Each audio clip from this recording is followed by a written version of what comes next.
میں درخواست کروں گا حافظ احمد عبدالشکور صاحب سے کہ وہ تشریف لائیں. ہمارا بچہ ہے، ننھا خطیب ہے. حافظ عبدالشکور شیخو پوری صاحب ہماری جماعت کے سینئر نائب امیر شہر کے، ان کا صاحبزادہ ہے. چند منٹ آپ سے ہم کلام ہوگا اور اس کے بعد حضرت حافظ صاحب خطاب فرمائیں گے. السلام علیکم ورحمۃ اللہ وبرکاتہ. الحمد للہ رب العالمین والصلاة والسلام علی نبینا محمد وعلی آلہ واصحابہ اجمعین.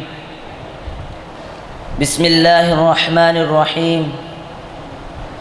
ان هذا القرآن يهدي للتي هي اقوم. صدق اللہ العظیم. عن عمر بن الخطاب رضی اللہ تعالی عنہ قال قال رسول اللہ صلی اللہ علیہ وسلم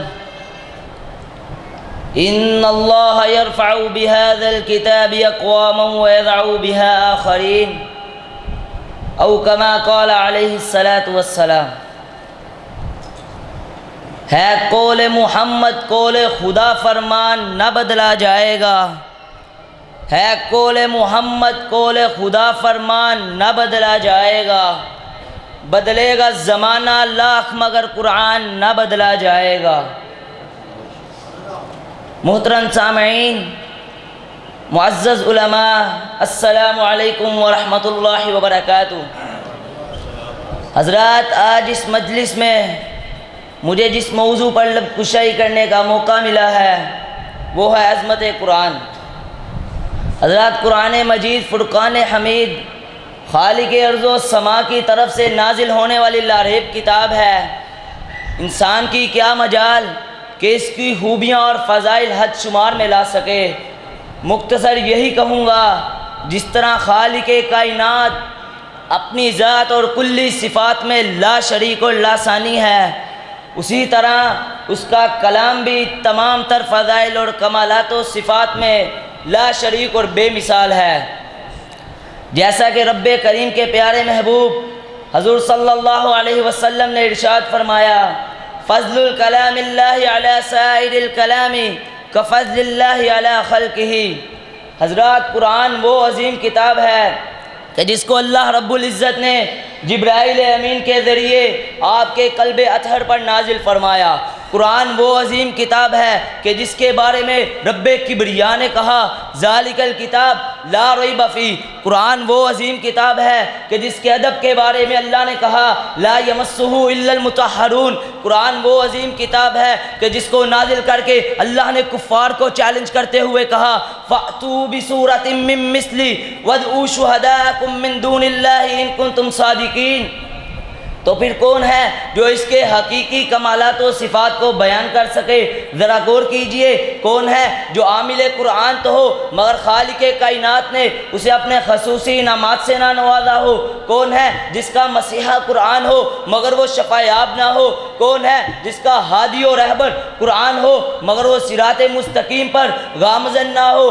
کون ہے جس کا شفیع قرآن ہو مگر وہ جنت کی بہانوں کا مستحق نہ بنے؟ کون سا وہ گھر ہے جس میں تلاوت قرآن تو ہو مگر وہ ملائکہ رحمت کی آماج گاہ نہ بنے؟ تبھی تو شاعر نے کہا ہے کہ کیوں نہ ہو ممتاز اسلام دنیا بھر کے دینوں میں، کہ کیوں نہ ہو ممتاز اسلام دنیا بھر کے دینوں میں، وہاں مذہب کتابوں میں یہاں قرآن حسینوں میں. حضرات، آج اس مسائل کی بڑی دنیا میں اگر آپ کوئی مسئلہ لینا چاہتے ہو تو قرآن سے دو، اگر کوئی مسئلہ دینا چاہتے ہو قرآن سے دو. خالق کائنات نے اپنے قرآن کا کمال اس انداز میں بیان کیا، کہا ان الذین یتلون کتاب اللہ واقاموا الصلاة وانفقوا مما رزقناہم سرا وعلانیۃ یرجون تجارۃ لن تبور. حضرات، قرآن کی مثال آسمان سے اترنے والی بارش جیسی. جس طرح آسمان سے بارش نازل ہوئی اسی طرح قرآن بھی آسمان سے نازل ہوا. جس طرح بارش کا پانی پاک اور صاف ہے اسی طرح قرآن کے الفاظ بھی صاف اور واضح ہیں.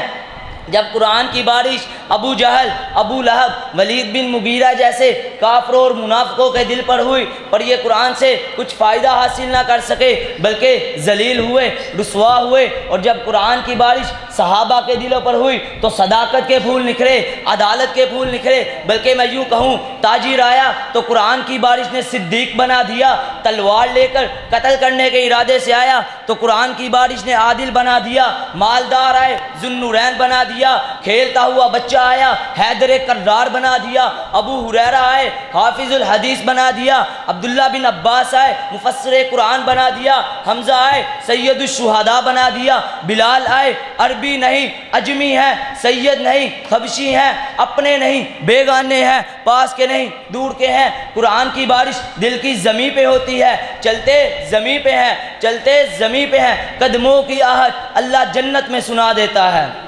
نعرہ تکبیر، عظمت قرآن۔ حضرات آج اس دنیا میں کوئی آسمانی کتاب محفوظ نہیں، سب میں تحریف یعنی تبدیلی ہو چکی ہے، اور ہم مسلمان دنیا کفر کو چیلنج کرتے ہیں، یہودیوں اپنی تورات لاؤ، عیسائیوں اپنی انجیل لاؤ، اور ہم مسلمان اپنے نبی پر نازل ہونے والی کتاب جو کلام اللہ ہے، جو رحمت والی ہے، ہم وہ پیش کرتے ہیں۔ آپ اپنی کتابیں پیش کرو، آپ کی کتاب ایک بار ایڈیشن ہونے کے بعد دوسری بار ایڈیشن ہو تو الفاظ چینج ہو جاتے ہیں، نسخے چینج ہو جاتے ہیں، اور میرے نبی پر نازل ہونے والی کتاب اتنی جامع اور محفوظ کتاب ہے جس میں نہ تو لفظ اللہ ایڈ کرنے کی گنجائش ہے اور نہ لفظ شیطان نکالنے کی گنجائش ہے۔ حضرات آج اس دنیا میں بہت سے لوگ اپنی ناکام کوششوں سے قرآن کو جلانے آئیں گے، مٹانے آئیں گے، مگر صفائے ہستی سے خود مٹ جائیں گے، قرآن کا کچھ نہیں بگاڑ سکیں گے، کیونکہ قرآن کی حفاظت کا ذمہ میرے ذمہ نہیں، ان کے ذمہ نہیں۔ اللہ رب العزت نے کہا انا نحن نزلنا الذکر وانا لہ لحافظون۔ حضرات آج میں کفار کو چیلنج کرتا ہوں، تم سب مل جاؤ، اپنی لاکھ ناکام کوششیں کر لو، مگر اللہ کے اس نور کو بجھا نہیں سکو گے، کیونکہ اللہ کا قرآن بیان کرتا ہے یریدون لیطفئوا نور اللہ بافواہہم واللہ متم نورہ ولو کرہ الکافرون۔ نور خدا ہے کفر کی حرکت پہ خندہ زن، نور خدا ہے کفر کی حرکت پہ خندہ زن، پھونکوں سے یہ چراغ بجھایا نہ جائے گا۔ ما توفیق اللہ۔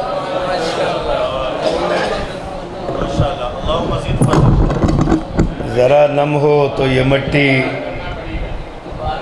ذرا نم ہو تو یہ مٹی بڑی زرخیز ہے ساقی۔ یہ ہمارا مستقبل ہے، یہ بچہ اور اس طرح کے بہت سے بچے جو قرآن کا علم سیکھ رہے ہیں اور آگے پھر قرآن پھیلا رہے ہیں۔ یقین جانیے اس بچے کے الفاظ دلوں میں ترازو ہو رہے تھے اور پتہ چل رہا تھا کہ ایک بچہ اپنے درد کا اظہار اپنے الفاظ میں کر رہا ہے۔ میری دلی دعا ہے اللہ ہم سب کو ایسے بچے نصیب فرمائے، ہم سب کے بچوں کو اللہ اسی نقش قدم پہ چلائے۔ ایک باپ کے لیے یہ بڑا خوشی کا مقام ہوتا ہے کہ اس کی موجودگی میں اس کا بیٹا اس کے سامنے کھڑا ہو کے قرآن و حدیث کی بارش برسائے، قرآن و حدیث کی باتیں کرے۔ میں مبارکباد پیش کرتا ہوں اپنے بڑے ہی بزرگ رہنما حضرت مولانا حافظ عبدالشکور شیخو پوری صاحب حفظہ اللہ تعالی، ان کی محنت کا ثمر آج ہمارے سامنے ہے۔ اللہ اس بچے کو سلامت رکھے، نظر بد سے محفوظ فرمائے، اور اپنے وقت کا محدث اور عالم اور شیخ الحدیث اور فقیہ بنائے، اور بہت اچھا مقرر اور خطیب بنائے۔